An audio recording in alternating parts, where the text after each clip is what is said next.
What is up, ladies and gentlemen of YouTube? Stephen Ryan back for another video. So on today's episode, as you can tell by the title, in the character analysis series, this is only episode 2. I am loving this series so far.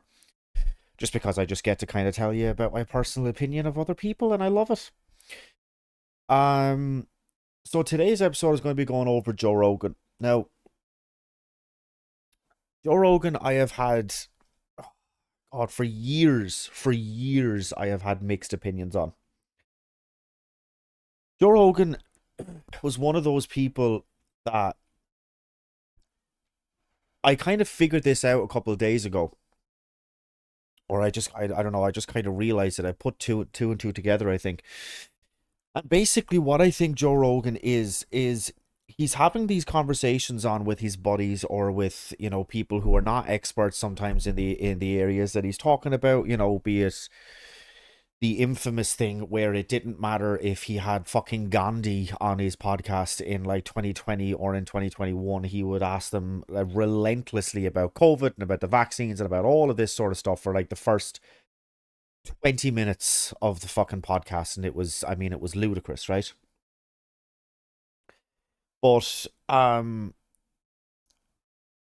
still kind of think that he is still talking to his friends and to his buddies and just kind of having just conversations as though he only has 500 subs on YouTube.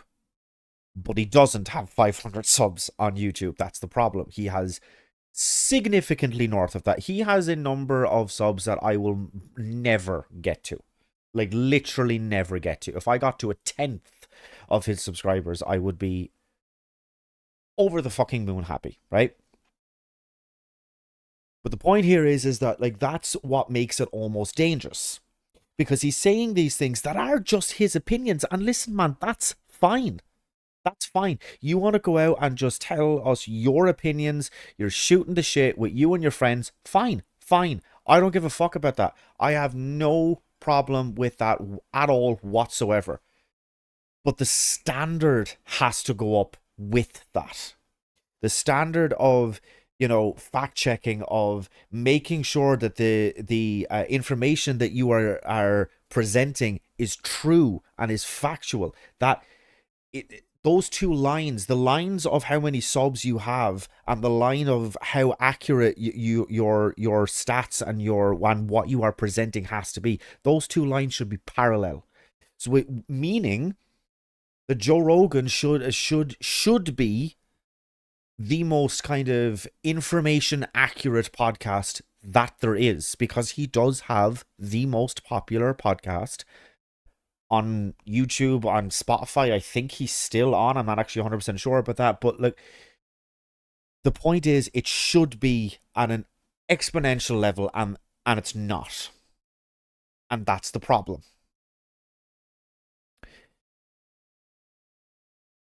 Joe Rogan, as I said, I have always had a little bit of a mixed opinion of.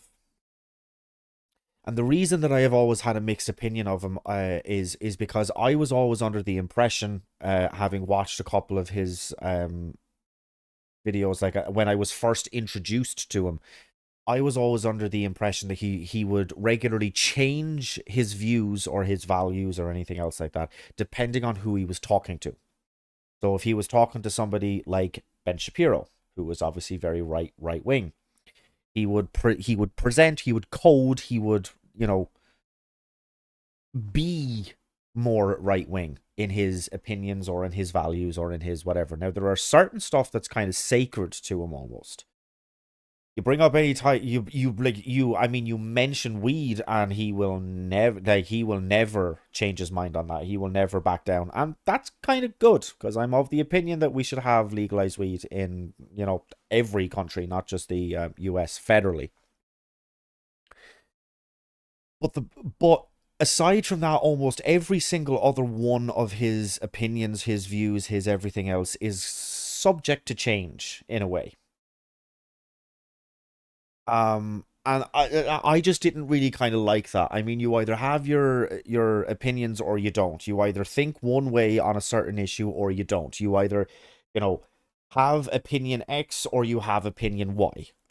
On when it relates to a specific issue. So, for example, if you were to talk about fucking trans people, right? If you were to bring up trans people, there are obviously some people who don't agree with trans people. They are, and sometimes they are just outright transphobic or like this or that or whatever, right? So you can either be completely against trans people having their own independence, having their own rights, having their own blah blah blah blah blah, everything else, all that good stuff, the same as you and I have, or you can be very in favor of that. And it was not that I'm necessarily saying that that specific issue was one of those examples, but the point is, on that issue, you can really only kind of have one of those two points of view, you know?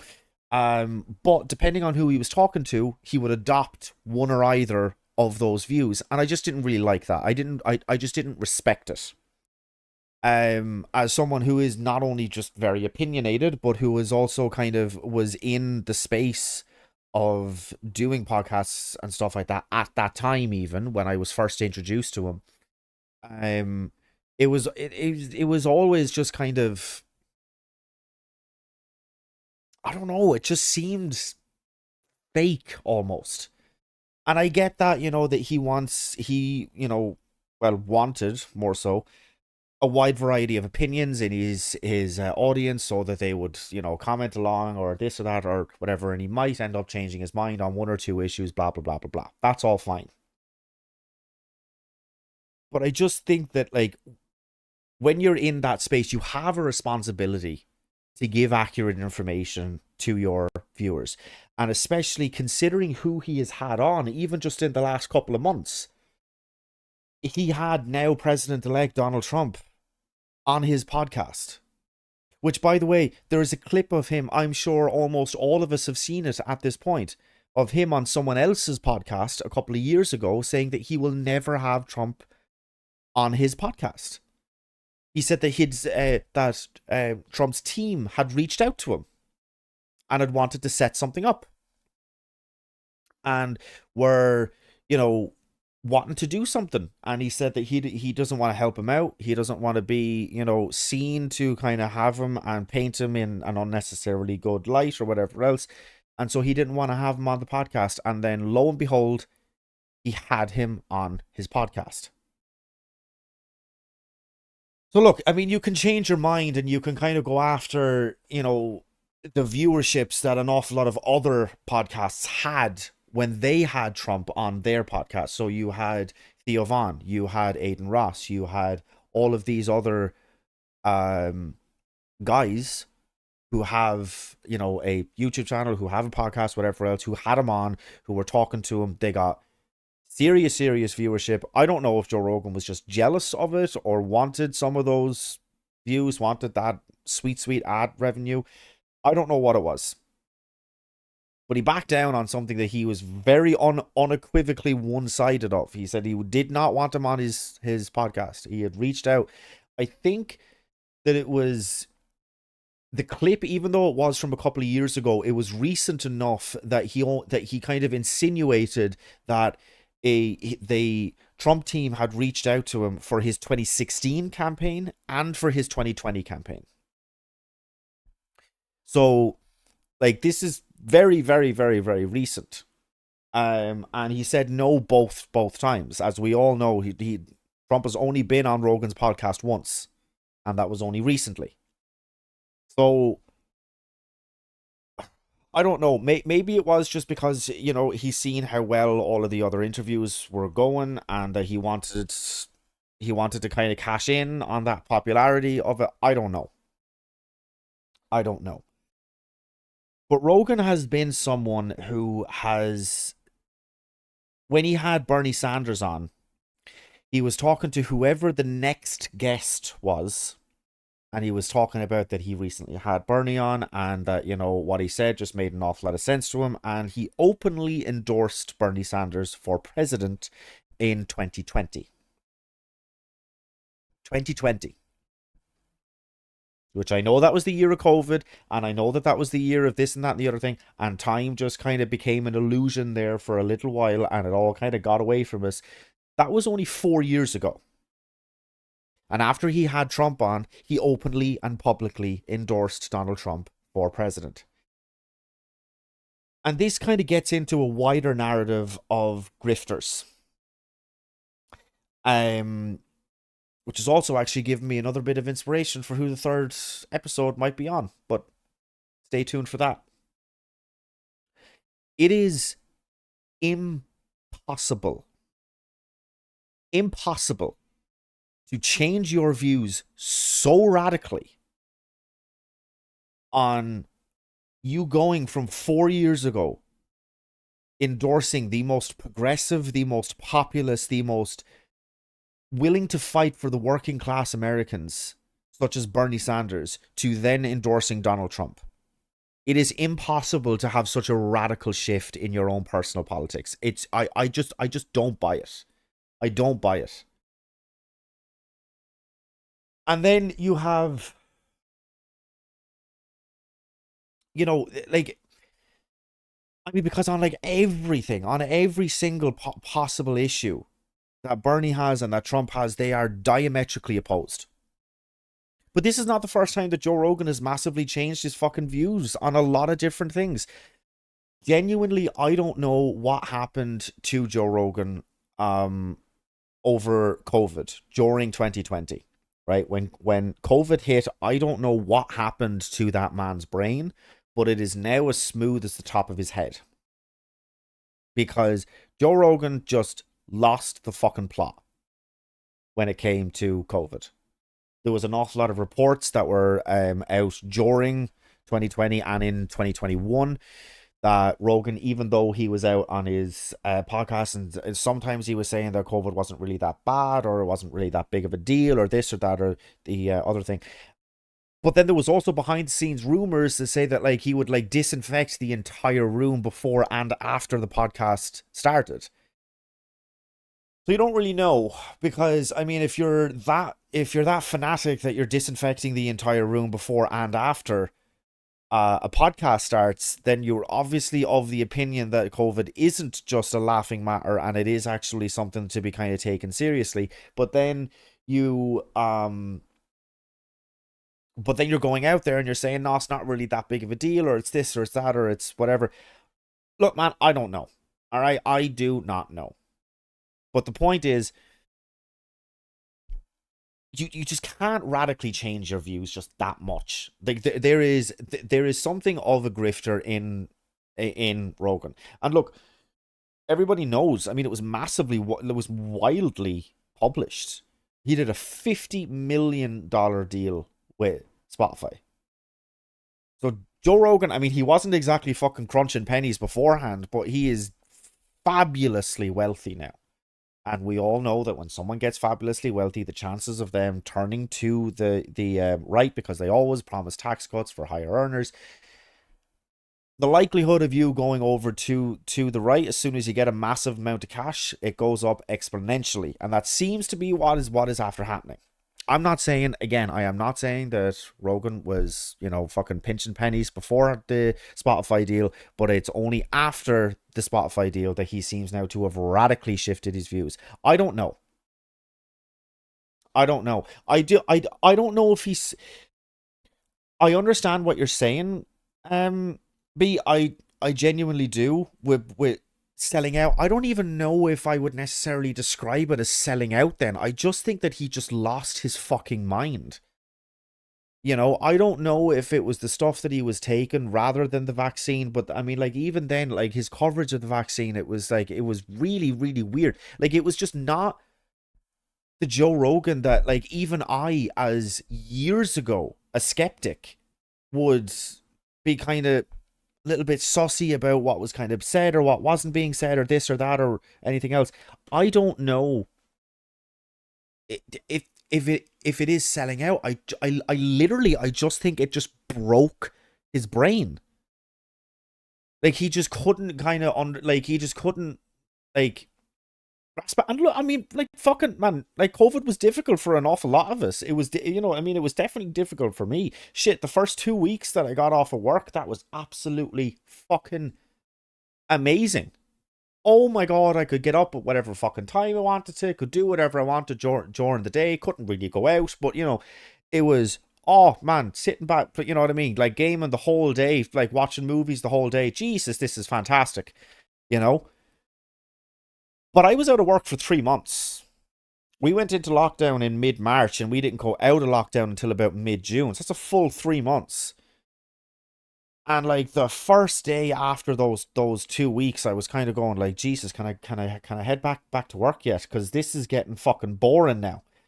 And you know, look, even though Rogan was arguably having much more kind of social interaction, which I genuinely do think kind of impacted an awful lot of kind of more, you know, ordinary people, you know, more so because they weren't really having that kind of, you know, face-to-face interaction and stuff like that. Even though Rogan was clearly having more of that, like, I just don't know, because the Rogan before COVID and Rogan after COVID are two completely different people. Like, two completely different people. Like, he's since then, like, he's fearmongered about immigration. He's fearmongered about, like, you know what I mean? Like, he's, well, like, when he's talking about, like, healthcare, he's not 100% sure if, like, you know, it should be kind of single payer, or there's just so much contradiction.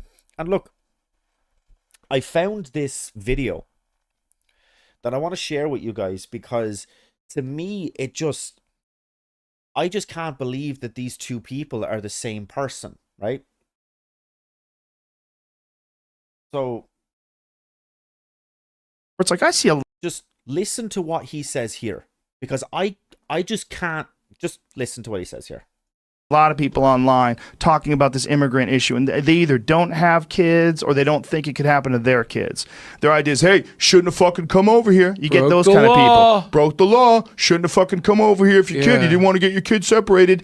If you were in the presence of a woman who came over here from Guatemala and she's poor and she's starving and they're taking her baby away and she's wailing and screaming from a primal place in her DNA that the one thing she loves more than anything is being taken away. A baby. Yeah. If that doesn't freak you the fuck out, you're not a part of the team, man. You're missing it. You're missing it. What are we here for? We're here for 100 years of whatever. That's what we're here for. If you want to spend 100 years saying, hey, she shouldn't have fucking broke the law, I don't want you on the team. You're an asshole, right? And I don't give a fuck if you're right or left. I don't care if you're religious, or I don't care if you're an atheist. If that's what you support, you're an asshole, and we don't want you on our team. Okay? So, but if you agree with certain economic policies that I don't agree with, and we could have a discussion about it, we could figure out why you agree, and we could figure out why people are allowing all of this money to get into politics. Why are we allowing all these special interest groups and lobbyists to interfere with our laws and influence our politicians and create all this shit that we don't want? Well, here's the number one reason. You can't just vote online. You can't just vote. It's not one person, one vote. Right. It's the Electoral College, and there's a lot of checks and balances that are in place. That's all wonderful and groovy, but it's not giving the trust to the people. Right. The trust to the people that they're informed, that they can make their own decisions, that more people should be able to make these decisions. But they're happening now. That 28-year-old girl who won in New York, dude. 28-year-old That's it. Democratic socialist. Whether I agree with AOC, she is talking about here. This is how long ago this was, right? This was during Trump's first term. So he's clearly talking about the separation policy that was happening down at the border, right? And he's also talking about the first time that AOC got elected to Congress, right? So we have 50 seconds left of this. We'll watch the rest of it, and then I'm going to discuss it. her or not, and I don't know if I do or don't. I bet I agree with her on a lot of things. I think education should be free. I think we should figure out a way. If we could pay for bombs, we could pay for schools. I think this idea that everybody should have health care, it's a great idea.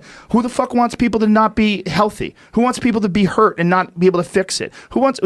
Are you really saying that struggling people should have to pay exorbitant amounts of money to get fixed when we could maybe chip in and help members of our team? That's stupid. Fill it up. Figure it out yourself. I had to. You got lucky, bitch. You got lucky you don't have leukemia. You didn't break both your legs when you were 18. Your parents are dead. Right. You got lucky, piece of shit. These are people on our team. Right. Because I'm not talking about people who are lazy, good for nothing, losers, mooching off the system. You're going to have that too. Well, we got to figure out how to educate people so that that happens less and less. That's what we got to figure out how to do. Like, is that just me? Fucking Progressive Joe? Progressive Joe. This was uploaded 6 years ago. 6 years ago. This was in 2018.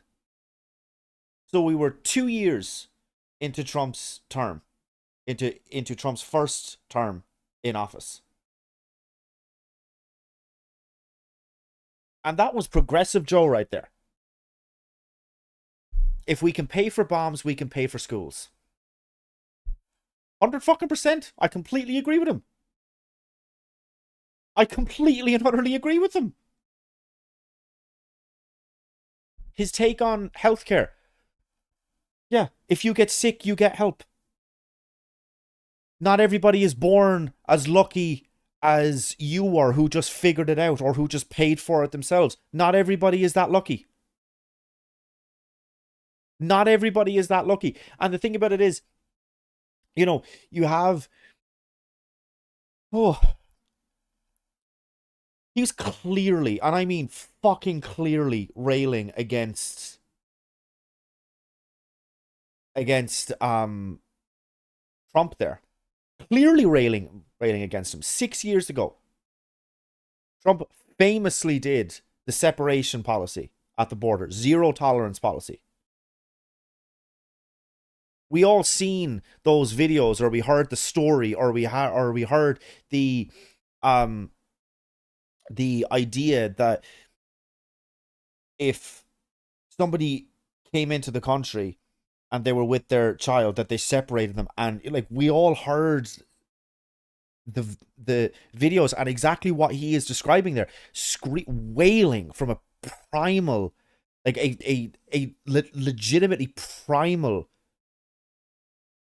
instinct that is their baby been taken away from them. Like, of course, who on earth would not be in favor of like, no, you're not taking my fucking baby away? Who on earth would not be in favor of that? Rogan was not in favor of that. And this is the thing, like, I just don't understand how that. I don't know how it happened to him, man. I have no idea what the fuck happened to him. As B said, that was a completely different Joe. And it was a completely different Joe. You listen to Rogan now, and he would argue against that Joe. That Joe that I have just played for you. If he was to have somebody on his podcast that would say functionally the same thing, maybe not the exact same words, but functionally the same argument, I almost guarantee he would argue against you. And this is what I'm like, I don't understand how you can go from position A to position B so quickly. 6 years, guys. 6 years. If this was 16 years ago, maybe I can kind of understand, you know, like over time, you know, gradually there was a shift in his politics. No. What do you mean? Like, my positions that I have now, right, as a socialist, I was not always of this opinion. You will have to go back a very, very, very long time. But you could, in theory, I can't imagine anybody is going to do it, mainly because I wouldn't even know how to fucking search for it, let alone you. But I argued in favor of trickle-down economics. Little bit embarrassing to say so, I realize. But I have done that. But over time, the more I looked into it, the more I realized and the more I educated myself, that does not fucking happen. Trickle-down economics does not fucking work. And I moved on, changed my mind. There was a gradual change of my views to get me to where I am now. Now, look, I've always been in favor of same-sex marriage. I've always been in favor of trans rights. I've always been in favor of abortion. I've always been in favor of those sorts of things. But I mean, like in like specific kind of like policy, like how a country runs type of politics, I have changed my mind and my views on those. Not radically, but I've changed a good amount of my views on that. And that's normal. That happens. That happens. Nobody now today has the same political views and the same political opinions that they had fucking 10 years ago, 15 years ago, 20 years ago. Nobody does. Nobody does. I'm sorry. If you do, you seriously need to go out and fucking touch some grass and educate yourself, man. Because there is no fucking chance that the things that you believe work have not been done in the past 20 years and to be shown to either work or not work. And the things that don't work, you need to change your fucking opinions on. And if you don't, I'm sorry, but you're just stupid. Now, I'm not saying that Joe Rogan can't change his mind. I'm not saying that he can't, alter his views on some things and not on others. I'm not saying that he can't do that. He absolutely can. But this dramatic of a change, that's what I'm saying. He's definitely leaned way more into the whole kind of right wing side of things, right? And he never, I can't remember the last time that he had like a leftist on the show, and I can't remember the last time that he had like a proper discussion with somebody who was on the left and like they didn't kind of, you know, agree with what he was kind of saying. So Savage Minnows just says, sorry I'm late. I'm not sure if I have time to catch up all the way, but I'll go back a few minutes at 2 times speed. I talk kind of fast anyway, so me at 2 times speed, I can't even imagine. I mean, just like an Irish Ben Shapiro, I guess. But good luck. um, yeah, look, oh God. I just, I don't know what else to kind of say to you guys other than I genuinely, I just think that COVID just broke his brain and he has not been the same since. I don't think he'll ever be the same again. I think that there are some things that are now, from Joe Rogan's point of view, are so cemented into his mind. His views on his views on lockdowns, his views on vaccines, his views on uh because listen, here's the other thing. I don't think any of those views are ever going to change. But here's the other thing. Ordinarily, in any other kind of circumstance, it would be the left that would be arguing against big pharma and stuff like that, and it would be the right who would be arguing in favor of it. That is the ordinary kind of scenario, right? Oh, even though he wasn't that late, now I want to go back and listen to 2 times speed. Challenge accepted. All right, well, look, listen. If you can understand it, fair fucks to you. I don't think that I could understand myself at 2 times speed. But anyway, I just don't think that Rogan is or yes, sorry, no, that was the point.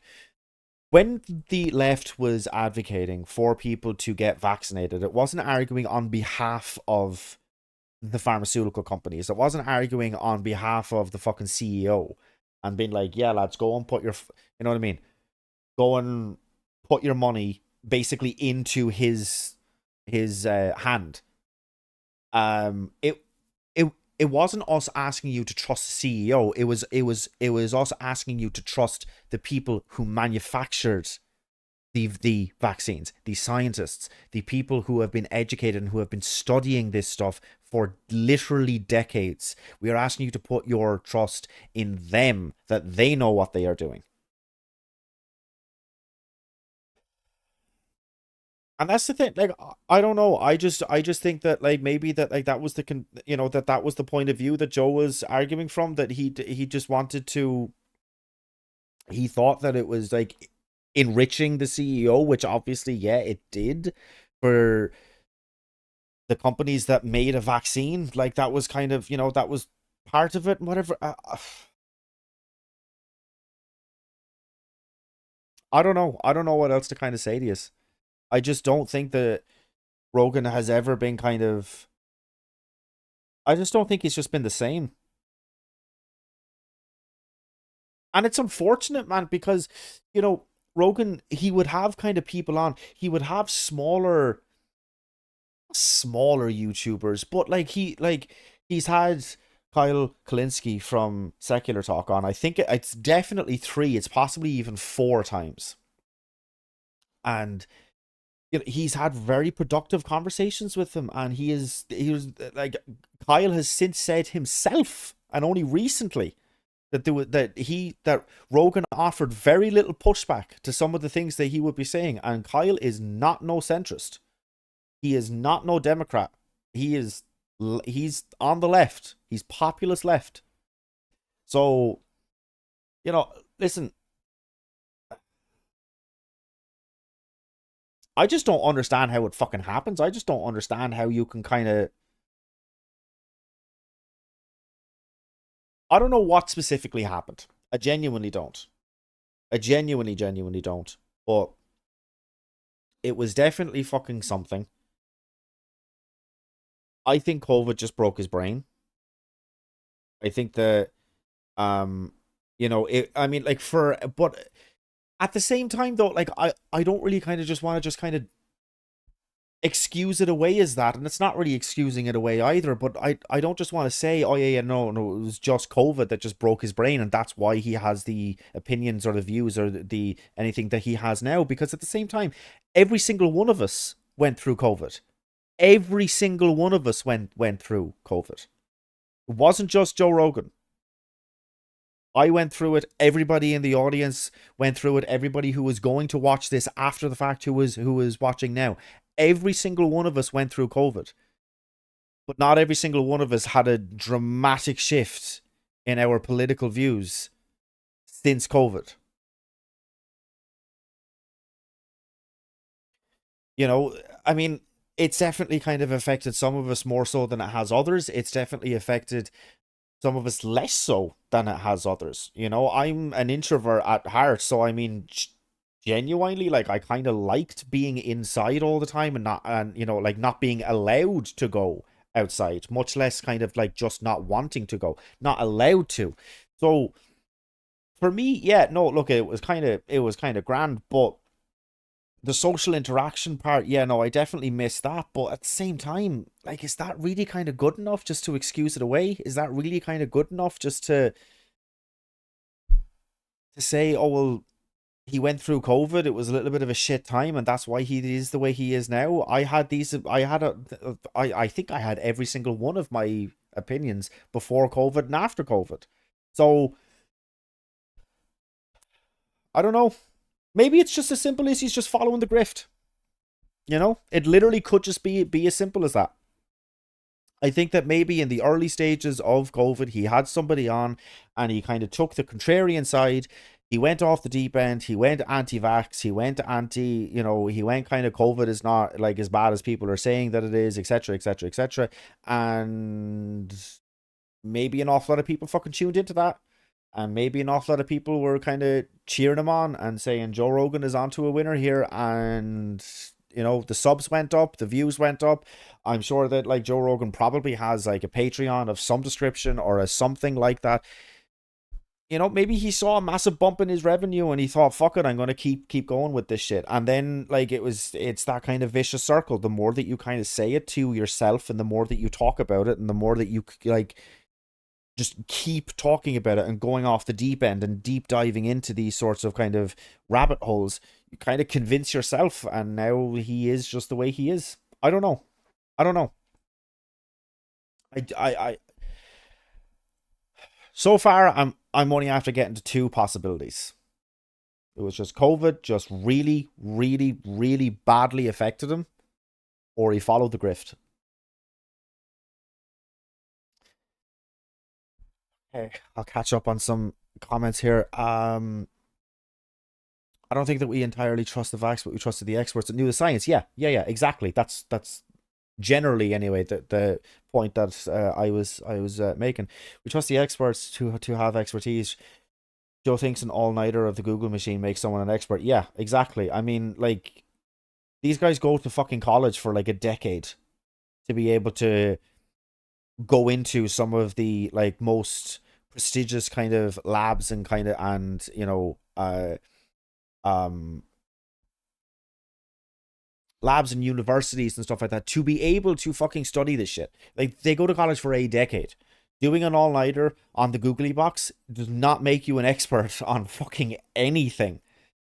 um I think 2020 broke a lot of people's brains. It wasn't just COVID. Yeah, no, I mean, like, I definitely don't want to kind of downplay the negative effects of lockdown.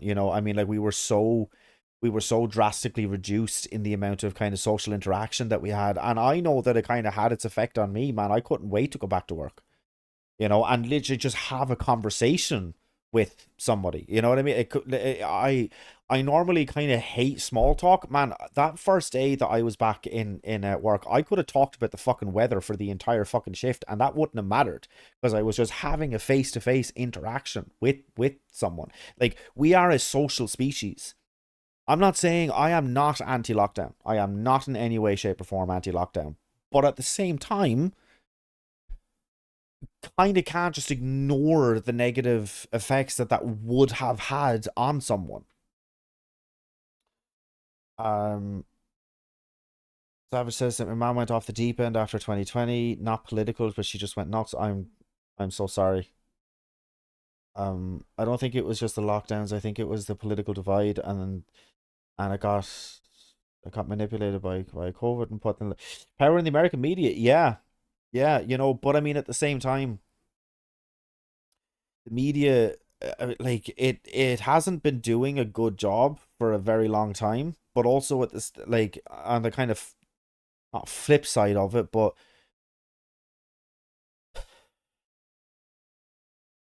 some of the stuff that I mean, like kind of Trump has been kind of doing and stuff like that the media just doesn't fucking cover.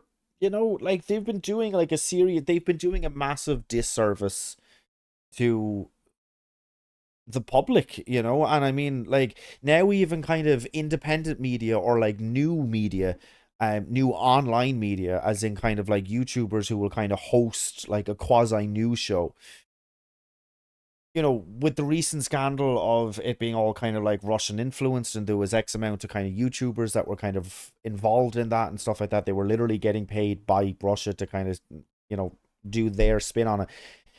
Even now, we can't really kind of trust independent media. So, I mean, like, who really kind of can you trust? And, I get it. Look, I'm not going to say, look, I'm an expert in almost fucking nothing, right? But what I will do is I will always come out and tell you my opinions. My channel is way too fucking small that anybody is influencing me or that anybody is paying me or like anything else like that. So I am telling you my views. And if I'm wrong about something, I will correct the record. I will come out here and I will say that I was wrong about whatever I talked about that I turned out to be wrong about. I have no fucking shame or anything else. I've been wrong before. I'll be wrong again. I'm not. And that's that. I don't know. Maybe that's the thing. That after a certain point of time, it came out like after he had kind of downplayed COVID, and like we saw the amount of kind of Americans that were dying on a literally daily basis. Maybe after that he was just kind of like, well, shit, I've already kind of said this is not really too much more than a flu, so shit, I can't really, because people don't like to be wrong. I don't like to be wrong, but I have been wrong and I will be wrong again. But it's not like it's not a nice feeling. It's not a nice kind of realization to come to. Like, oh shit, I was wrong about that. Fuck, Jesus. I went out on the internet and I argued about this. It's And then, I mean, you have to kind of take into consideration the audience that he has and the amount of subscribers that he has and the amount of people and minds that he is influencing by saying just his opinions, which again is not necessarily a bad thing, as long as it's backed up by the facts, as long as it is like accurately and properly fact checked, almost as he is saying it, if not afterwards. But I mean, like, if I come out here and I kind of say something and somebody in my fucking chat corrects me, you know what I mean? Like, even if I just do like a quick Google, it's just, oh, all right, okay, shit, I was wrong about that. Sorry. There's nothing wrong with doing that. There's nothing wrong about, like, it's not a bad thing to be wrong.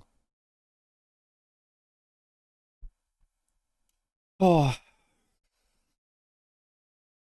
but anyway, yeah. No, look, I didn't know how kind of long this was going to go. But I mean, like, we've all kind of seen the clips of Joe Rogan kind of recently. We've all seen the clips of him in the last kind of, year, 18 months, 2 years, and the shift that he has had. And then just like you like just think about any of any of the clips that you've kind of seen, or just the last clip that you have seen, and compare that to the video that I showed you guys. They are two completely different people. And I mean, I'm sorry, but that's just not possible to change your views so dramatically. It's just not possible. But anyway, guys, yeah, no, look at that's going to be the deep dive, the character analysis of Joe Rogan. If you watch Joe Rogan because of a genuine kind of entertainment value of it, more power to you, man. More power to you. Just do your little bit of research afterwards. Please just don't listen to a podcast host that goes to me as well. The name of the channel now is Stephen Ryan Podcast. I am lumped into this. I am lumping myself in with this critique. If you hear something on a podcast, verify it, double check it. Don't just believe what the podcast host is telling you. I'm only human, the same as the rest of you are. I can be wrong. So can you. So can Joe Rogan. Independently verify it, and then come to your own opinions. You can be influenced, you can be kind of swayed, you can be whatever by whatever somebody tells you. But just do your own fucking research, man. Anyway, I have an idea of who episode 3 is going to be about. Oh yeah, no. Yeah, no. I think I'm definitely going to do who I have in mind, and that one's going to be fun. I'm going to have a lot of clips to show you for that one though. So anyway, thank you so much to everybody who has shown up, to everybody who has been commenting along. Savage Minnow, you are fast becoming the love of my life. I cannot thank you enough for always being here and always commenting along and always kind of sharing what you think. B, of course, so much love to you, bro. I absolutely love you as well, man. But yeah, uh, look, yeah, look, like, subscribe, do all of that YouTuber bullshit, and I shall talk to you in the next one.